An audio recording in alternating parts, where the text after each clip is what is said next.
Good morning, dear children. I hope you're all safe and healthy at home.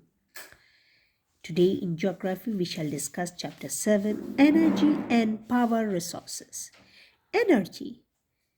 Energy is needed in every walk of life and it's used in commercial as well as domestic and in the transport sector.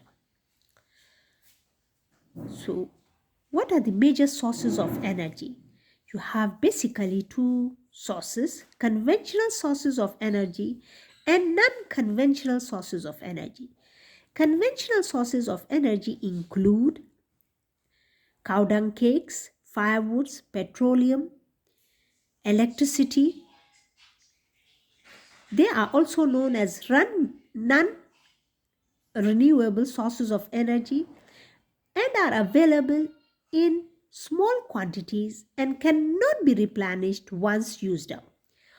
The other form, non-conventional sources of energy, which include solar energy, wind energy, geothermal energy, and biogas.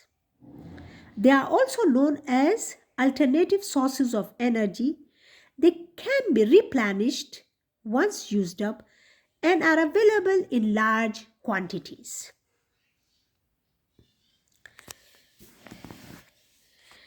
Now, sources of conventional energy. The conventional sources of energy are the chief sources of commercial energy. The major fuels used are coal, natural gas, petroleum, and natural oil. Coal, petroleum, and natural gas are the major fossil fuels available and are gotten from decaying organic matters that are buried millions of years ago. Now, another form of conventional energy is electricity.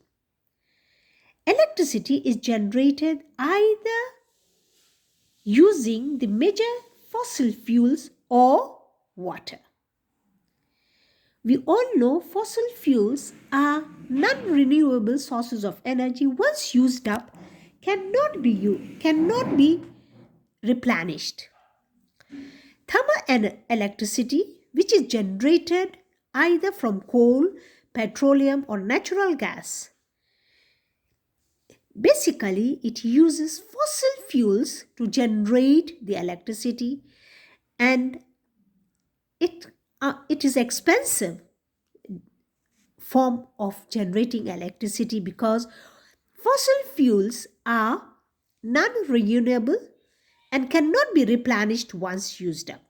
Then you have the hydroelectricity, which is generated by allowing flowing water to pass over huge turbines with great force. Water is a renewable source of energy, can be used and reused for a long time.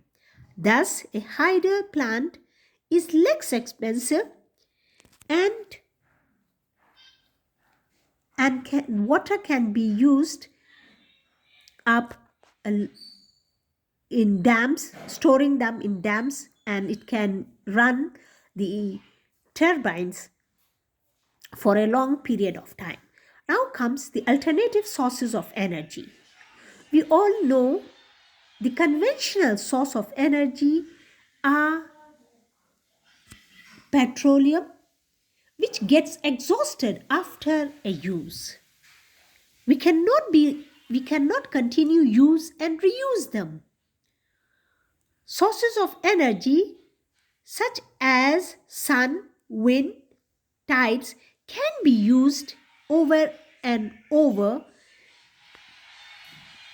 and they can also be used to generate energy to reduce human dependency on fossil fuels. The overutilization of fossil fuels can lead to serious environmental problems. We all know burning of fossil fuels emits a lot of carbon dioxide, which pollutes our environment. So, the alternative sources of energy are eco-friendly. They can be replenished once used up and are available in large quantities. Now, examples are nuclear or atomic energy, solar energy, wind energy. Now comes conservation of energy. We need to take care of the energy because if we don't conserve energy, after a while they will get exhausted and we will run short of energy for our industrial as well as domestic use. Every sector of the country requires energy. Electricity can be easily transported over long distances by wires. The use of electricity does not produce ash. Rapid industrialization and economic development has led to steady rise in the consumption of energy. Therefore, there is urgent need to develop sustainable methods of energy generation and development.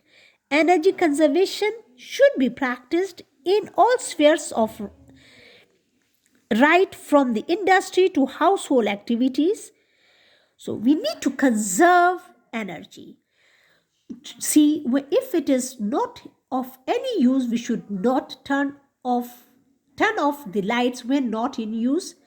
We should rely on natural light whenever possible because we can't do without energy. So we need to conserve our resources of energy to be able to use for a long period of time. Thank you, children, and have a good day.